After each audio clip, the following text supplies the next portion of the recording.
So I've been banned from an event. Now, the organizer told me it was about a video I did about trans people, and knowing our catalog, we've only done 2 videos about trans people. One about, only 2. One about sports. Oh, yes. And one about not wanting to date a transgender person. Yes. And so, there's transgender people in sports.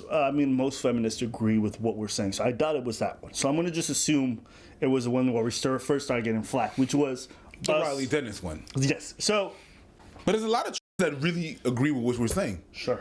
But I don't want to rely on that argument because it's just like saying there's black people that agree with with policy. Trump. Yeah, absolutely. So we can't rely on that.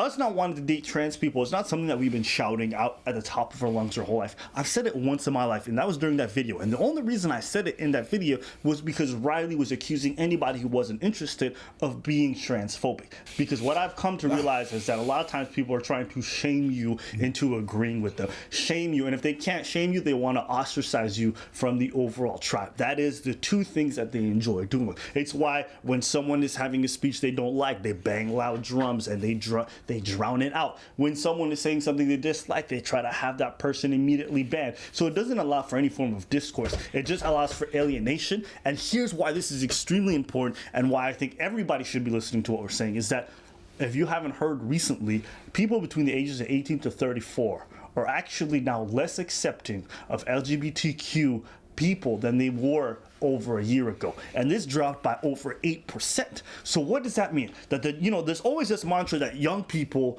are inherently going to be more and more liberal, and that they're going to be more and more this way. But we're actually seeing the opposite thing being true. And so I would tell people, part of why I think this is becoming true is that people are seeing some of the tactics that LGBTQ activists are using in order to further their agenda. And when you're seeing these things like ostracizing, denying people the ability to speak, only allowing certain types of voices to be heard, you are then making sure that people who are young, who want to explore ideas, are no longer feeling comfortable. And you're doing the same thing that was done to you. That's the ironic part. The ironic part is not so much as you're doing that, but you're using the same tactics as your oppressors. Sure, and even within the LGBTQ community, my stance is not that extreme. There's a lot of queer people who are not interested in dating trans people. There are a lot of trans people who don't want to date trans people. And this is not to shame them. This is not to say they're undesirable. They're just not what I want. And I just thought it was very interesting that on a panel for hip-hop is misogynistic, which is what I was going to participate in,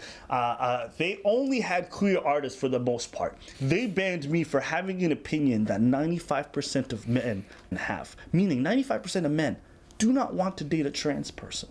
Then you are saying that all these men are inherently transphobic and have some irrational fear. Or maybe there's a diverse spectrum of reasons as to why men may not want to date a certain subset of group of people. But you'll never know if you're not letting people speak. No. Now, the thing that happened is that we're not saying that people should not be alive, and I've heard that in an argument. Do you know what it feels like to fight for your existence? Fight for your existence. I did not tell you that you had to cease to exist at all. At all. That is not the case, and that's not where we're going at all. Do you know what it is? You have to fight for your existence and fight. Live your life. Not only that, you know what? We're all for your equal rights. You should be not discriminated against in the workplace and all the other facets in which human beings live. But when it comes to dating, people are allowed to have their preference. Ladies, you want to not date short men? Don't date short men. But ladies, you want to date men with a certain income level? Date those men. And if you don't want to date trans people, don't date trans. If you don't want to date black people, don't date black people. Date whatever you want to date. But to tell people that they have some kind of irrational fear because they don't want to date with a certain subset of groups, to me, is illogical, because what people look for in dating is so varied, and the reasons are so varied that for me, it's so small-minded of you to inherently reduce someone to some phobia when in reality, you don't know their lived experience. So you want to be seen as individuals. You want to be seen as real human beings, but then you strip people of their individuality and of their humanity when they show reasonings that you don't understand. We can pass all the laws, but what we cannot do is legislate acceptance. And I think deep down, more than a law being passed, we want our neighbors and the people around us to look at us with empathy and respect. And you are not going to get it if you don't allow people to speak, if you don't allow people to be present, if you don't allow for ideas that don't jive with your world vision. Someone said that to me. Someone said, yeah, okay, I understand your point, but why did you have to say it? Why did I have to say my point? Why was she allowed to say her point? I'm not able to say my point? What are you talking about? Who is you? Like, you understand my point, but what, did you have to say it? What? So sometimes their argument isn't even that you're wrong. Your argument is that you're right. But you shouldn't say it out loud because it hurts some people. No, that's not how the world works, boo boo. That's not how the world works, and that's not how we're gonna advance anything. Anyways.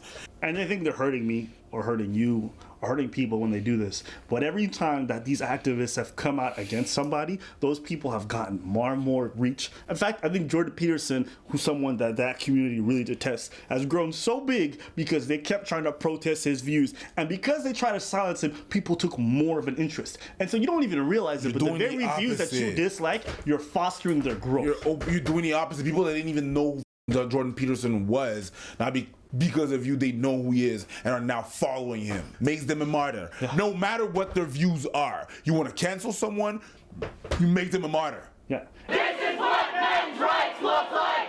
This is what men's rights look like. So you believe it's hate speech, right? It is hate speech. I've never heard him before. I don't even know what he's talking. I've never heard of him before. We invite you to educate yourself. I just wanted to listen to him. Go on Google. I just wanted to see who this guy is and what he's talking about. But now I can't get him. You should be ashamed of yourself. You're f***ing scum. You are scum.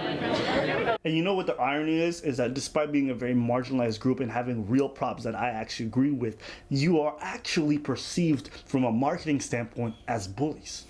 I don't agree with that. But I can agree that some of the tactics that you employ do have that feel to them. And so Stop talking!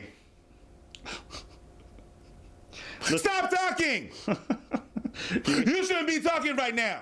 Let's say it was another person that was trying to speak, and I wasn't even interested in what they had to say, but I heard you screaming at them like that and barring them, then I would immediately start taking interest, like, hey, why are you doing this to this person? What are they trying to say? And I would take time. And because they're being calm throughout this whole interaction and you're being erratic, then what I'm perceiving in that moment is that, oh, I should probably trust this person because this person seems unstable. They seem very angry and I don't understand what's going on.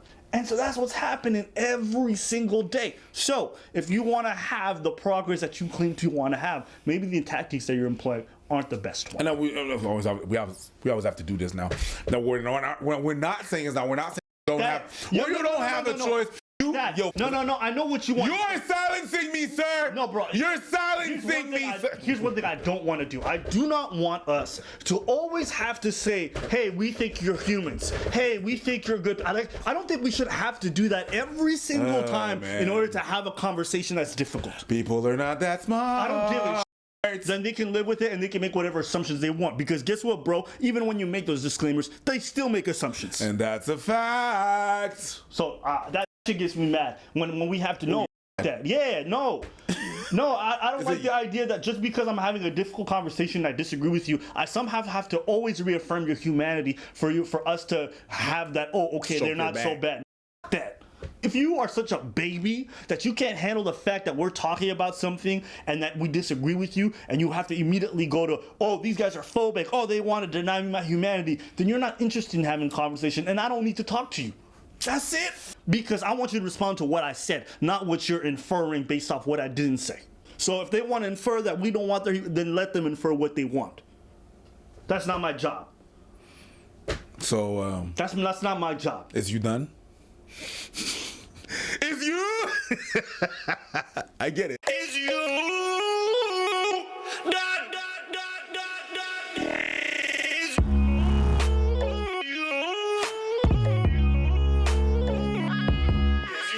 But what else do you want to say about this? I think we covered it pretty much. That's what it is. You guys don't want to have a conversation with it. You guys don't want to have a conversation with it. I don't know if it's because you don't have the balls.